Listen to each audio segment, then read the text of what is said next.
नमस्कार, मैं गणेश जोशी। आज मैं तीखी नज़र में स्वास्थ्य संबंधी एक महत्वपूर्ण विषय पर आपसे बात करना चाह रहा हूं। उत्तराखंड में वैसे तो स्वास्थ्य सुविधाओं में निरंतर विकास हो रहा है, निरंतर प्रगति हो रही है। नए नए तकनीक, नए नए उपकरण लगातार आ रहे हैं, ऐसा लगातार दावा भी किया जा रहा है, चाहे वो मंत्री की ओर से हो, चाहे अधिकारी की ओर से हो। लेकिन आज मैं आपको एक ऐसी बात बताने जा रहा हूँ, आखिर ऐसा हो क्यों रहा है। बात बहुत छोटी सी लगेगी, लेकिन बात में बहुत गहराई है। आखिर ऐसा क्यों हो रहा है? क्यों जिम्मेदार ध्यान नहीं दे रहे हैं? क्यों आंखें मूंद लेते हैं? क्यों सिस्टम इतना निष्क्रिय हो गया है, असंवेदनशील हो जाता है? 7 अक्टूबर की घटना है। बागेश्वर जिले में गरुड़ एक स्थान है। 11 वर्षीय कृष्णा नामक एक बच्चा डॉक्टर सुशीला तिवारी राजकीय चिकित्सालय पहुंचता है। पहले वो अल्मोड़ा मेडिकल कॉलेज पहुंचता है, वहां उसे इलाज नहीं मिल पाता। उससे पहले भी वह गरुड़ के एक प्राथमिक स्वास्थ्य केंद्र में जाता है, वहां तो वैसे भी कोई सुविधाएं नहीं।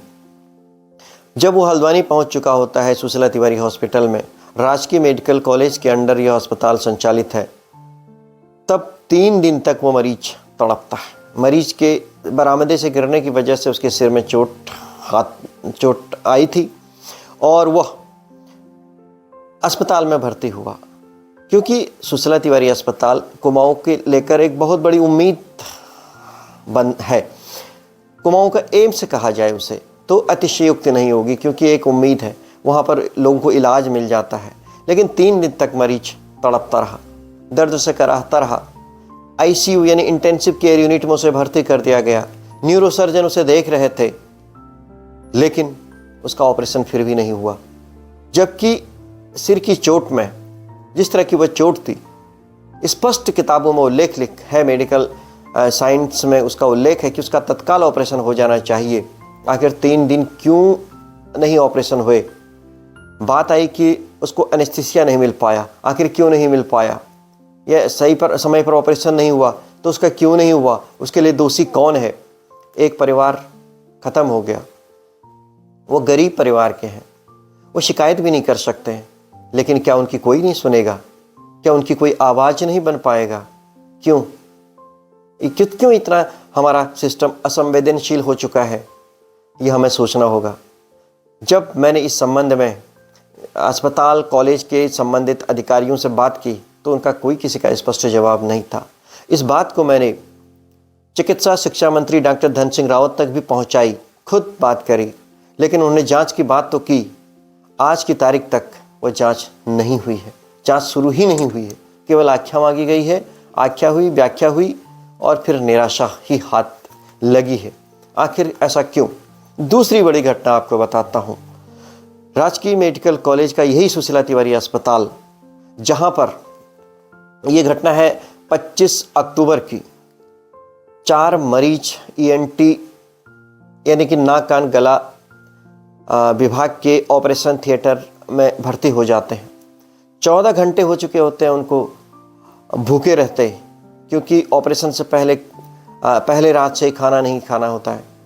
दूसरे दिन 12 बज चुका होता है, 1 बज चुका होता है, उनका ऑपरेशन नहीं होता है।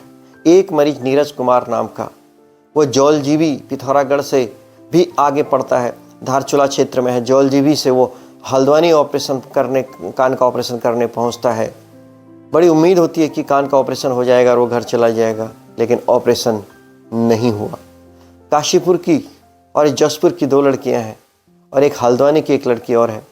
तीनों भी 1 महीने की डेट के मिलने के बाद वो ऑपरेशन होना था और 3 दिन पहले वो भर्ती हो चुके थे। दूसरे दिन छुट्टी होने की वजह से उनका PAC प्री एनेस्थेटिक चेकअप होना ज़रूरी है, ताकि उनकी सारी जांचें हो चुकी थी, केवल PAC होना ज़रूरी था, लेकिन PAC नहीं हो सकी। आखिर क्यों नहीं हुई? कहा गया कि बेड साइड पे PAC होगी, बेड साइड पर भी नहीं हुई। उसके बाद फिर होगी, नहीं हुई। ऑपरेशन थिएटर में गए, PAC नहीं हुई तो ऑपरेशन कैसे हो सकता था? ENT के HOD इंतज़ार करते रहे कि PAC होगी, इनका ऑपरेशन करूँगा। वो बैठे रहे, लेकिन ऑपरेशन नहीं हुआ। उसके बाद जब इसकी सूचना तुरंत प्रभारी प्राचार्य डॉक्टर RG नौटियाल को दी गई और चिकित्सा अधीक्षक डॉक्टर गोविंद सिंह तितियाल जी तक पहुंची। वो तत्काल ऑपरेशन थिएटर पर पहुंचे और डॉक्टर नौटियाल जी उन चारों मरीजों को, हालांकि इतने गंभीर मरीज नहीं होते हैं ताकि वो चल फिर ना सकें, कान और नाक के ऑपरेशन होना था, उन मरीजों को लेकर पीएसी की ओपीडी में गए, यानी कि एनेस्थीसिया की ओपीडी में गए। ओपीडी में कोई कंसल्टेंट उनको नज़र नहीं आया। उसके बाद जब उन्होंने कहा कि इन लोगों का पीएसी कर दीजिए ताकि इनका ऑपरेशन अभी हो जाए, तो इधर उधर प्रभारी प्रिंसिपल डॉक्टर नौटियाल जी को भी टहला दिया और उन्होंने कहा हो जाएगा, अभी हो जाएगा। लेकिन 1 बज चुका था, ऑपरेशन का समय समाप्त हो चुका था और उसके बाद उनको ऑपरेशन थिएटर से बाहर कर दिया कि अब आप ऑपरेशन नहीं हो सकता है, और दूसरे दिन की छुट्टी कर दी बिना ऑपरेशन के ही, और वह जो जहाँ था वहाँ घर चला गया। इतने लंबे इंतजार के बाद ऑपरेशन क्यों नहीं हुआ, कौन जांच करेगा। हालांकि जब इस बात को कुमाऊं कमिश्नर दीपक रावत जी तक पहुँचाई गई तो उन्होंने कहा कि मैं इनकी पूरी आख्या रिपोर्ट मांगूंगा प्रिंसिपल से। उन्होंने रिपोर्ट मांगी है, अब वो रिपोर्ट कब तक उन तक पहुंचती है, कब उस मामले में उसको संज्ञान लिया जाता है, कौन इसमें दोषी ठहराया जाता है, किसके खिलाफ कार्रवाई होगी, अभी कुछ भी नहीं पता। होगी या नहीं होगी यह भी स्पष्ट नहीं है। आखिर इतनी बड़ी लापरवाही हो रही है, इसका कौन जिम्मेदार है, कौन देखने वाला है। आखिर किसी न किसी को ध्यान देना चाहिए। मैं मुख्यमंत्री पुष्कर सिंह धामी जी से अनुरोध करता हूं कि यह वीडियो उन तक पहुंचे और वह इस मामले में तत्काल एक्शन लें, कार्रवाई करें, ताकि जो छवि अस्पताल की ख़राब हो रही है और मरीज परेशान हो रहे हैं, इस तरह की नौबत दोबारा ना आए। इसमें जो भी दोषी हो उसके खिलाफ सख्त से सख्त कार्रवाई होनी चाहिए। अगर आपको वीडियो अच्छा लगा, अगर आपको मेरी आवाज़ जन जन तक पहुंचानी है और मुख्यमंत्री तक पहुंचानी है, तो इस वीडियो को शेयर करना न भूलें और सब्सक्राइब जरूर कर दीजिए। नमस्कार।